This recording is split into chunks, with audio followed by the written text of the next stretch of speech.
Buying your next home can be scary with a ton of questions going on in your mind. Who do you talk to? What are the fees involved? Do you have enough saved up? Where do you start? So in this video, I'm going to tell you exactly what you need to do and what you can expect throughout the entire process so that you're prepared to buy your next home. I'm Fred Tam and I bring you the best real estate tips and latest market updates to help you reach your real estate goals. So now let's get right into it. The first thing you need to do is establish your budget. A lot of people think that the first step is to find the property. Go online, do a search, and see what's available in the market. This is what I like to call the discovery phase because you're discovering what you might want to buy. You're discovering property type, number of bedrooms, prices of homes, etc., etc. But the discovery phase as your first step could actually be setting you up for failure and disappointment because without knowing what your budget is, you actually don't know if the homes you're looking at are actually what your financial situation allows at that moment in time. So the discovery phase comes later on in the process, and here's what you need to actually do first to lock down your budget. First, you have to assess your current financial situation. You need to review your income, expenses, savings, and debts to determine how much money you can afford to put towards your home purchase. This will give you a good starting point for determining your budget. And if more people are involved in the purchase, like maybe a spouse or someone you're creating a partnership with, for example, then everyone should be doing this same first step so that everyone mitigates any risk of missing some of the numbers. So income and expenses are pretty easy to figure out. What are you pulling in and what are your financial obligations and what does that leave you with on a monthly basis? Then factor in any savings you might have plus any debts. Next, once you have your financial situation figured out, you'll have a pretty good idea already at this point of what you have available for a down payment. Now, the next thing you might be thinking is, do I need 5% or 20% or even more? We'll get to that answer too in this video, but the first thing you need to figure out is how much do you have altogether? So that's why this is the first step and you need to find that number first. Also, if there are other sources of money that you'll have access to that are not yours, then make sure you include this as well in the overall picture. For example, you might be getting money from your parents who are helping you to buy your first home. Whatever that number looks like, don't forget to include it. You might also take a look into pulling money from your registered investments like TFSAs and RRSPs, which is probably the more popular of the two options because of its unique tax savings advantage. The Home Buyers Program allows first-time home buyers to withdraw up to $35,000 tax-free from their registered retirement savings plan to use as a down payment on their first home purchase. Not only is it tax-free, but what's also really awesome is that you have 15 years to pay it back with zero interest added as long as you're on time with your annual payment. The simple calculation is that whatever the amount is that you borrowed from your investment, the general guideline is that you divide that number by 15 years,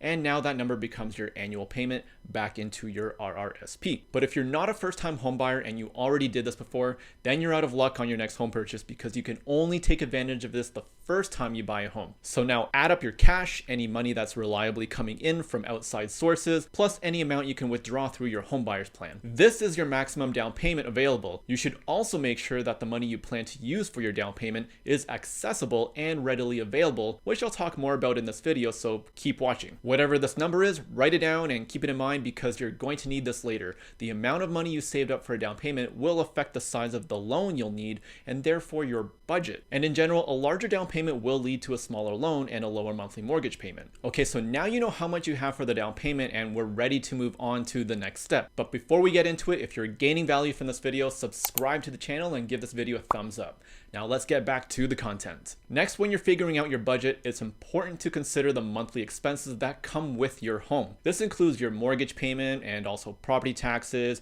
home insurance, utilities, maintenance costs, everything. Even things like internet should be factored in. Can't live without internet, right? Make sure you can comfortably afford these expenses while still maintaining a healthy financial cushion so that you're not living paycheck to paycheck just to afford your home. Now, the next step is consider any other financial goals you have. Just because you're buying your home, it doesn't mean you should dump everything into it and sacrifice all of your other goals. You might have already been saving for retirement, paying off debts, or saving for your child's education. Within your own comfort level, try to make sure your home purchase won't prevent you from making progress towards these goals too. So now once you have your budget while factoring in other financial goals, you can go to the next step and it's time to get yourself pre-approved for a mortgage. Doing this is a crucial step if you know you're going to need to borrow from a lender to buy your next home because it gives you a more accurate idea of how much you can afford i.e. your purchasing budget. This will also give you an idea of the interest rate and the term of the loan you'll qualify for at that time, which can help you refine your budget or even rethink if now is the right time to even consider buying a home. You can get a pre-approval from your bank, which is very common, but not your only option. Going to your bank is a smart choice because they already have your established credit history and they might already know your spending habits and overall financial situation. This means they might be able to help you get more compared to another bank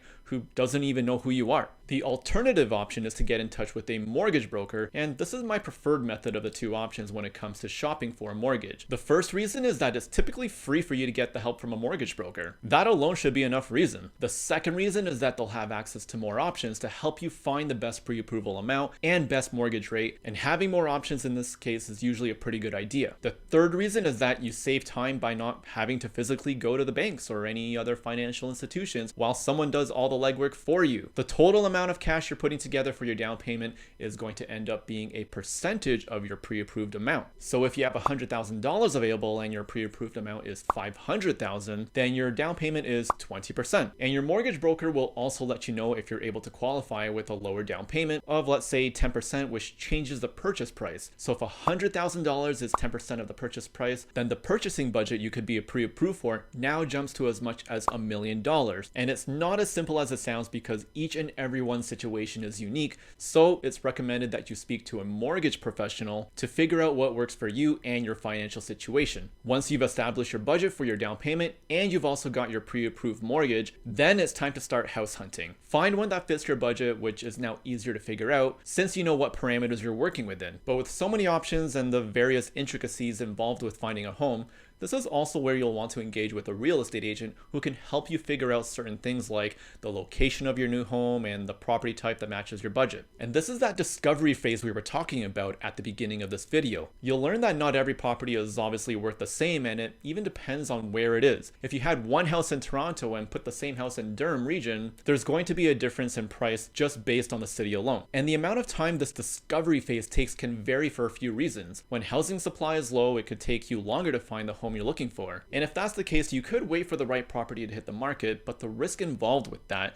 is that there's no telling when this could happen, and you could wait for an indefinite amount of time. And if you live somewhere in the GTA, then you know that housing supply is usually on the lower side. So you should also keep this in the back of your mind, which will help you figure out your timeline. So at times your search is probably going to change throughout this process. At first, you might be focused on looking in a certain part of the city, but now you're willing to expand on that radius. Or maybe at first you were looking at townhouses, but realize your budget in that new expanded search area allows you to buy a different type of property, like maybe a detached home. Whatever homes you find, have the right conversations with your realtor and make sure the right questions are being asked. This is going to narrow down your search to help you find what you're looking for. Once you start making a list of properties that interest you the most, it's time to go check them out in person, and this can be done through private showings or open houses. There was a time when virtual showings were happening as well, but honestly, I don't think that they're happening all that much anymore. Now, after seeing the ones you like, you'll probably shortlist down to the ones you still like after seeing them in person. Once you've got that list, now you decide which one to go for. This is where you can make an offer on the one you like the most. Get the help from your realtor to put the offer together because there are several important factors to consider at this point, and I'll talk about the most important ones. But before getting into them, don't forget to like this video by hitting the thumbs up and subscribe to always stay updated on what's happening with the real estate market. Okay, now let's get back to the content. Included in the offer is obviously the price you're willing to purchase the home for. You'll receive guidance from your realtor, and this is where their experience and knowledge can really make a difference, especially during negotiations. Their job is to help you get the property you want, and that's not done just by simply paying the most amount of money. In fact, the offer price isn't what always wins an offer presentation. And whatever the prices that you're guided to, you still get to decide if that's what you're willing to pay. Once you know your offer price, you'll also need to figure out how much your deposit is going to be. Don't confuse this with your down payment. Your down payment from the previous example was $100,000. That's going towards the entire purchase of your home. The deposit, on the other hand, is the amount of money you put down to demonstrate to the seller your serious intent to purchase a property. The amount of the deposit can vary since it's usually a percentage of the purchase price. Using the same example, let's just say the home you're buying is $1 million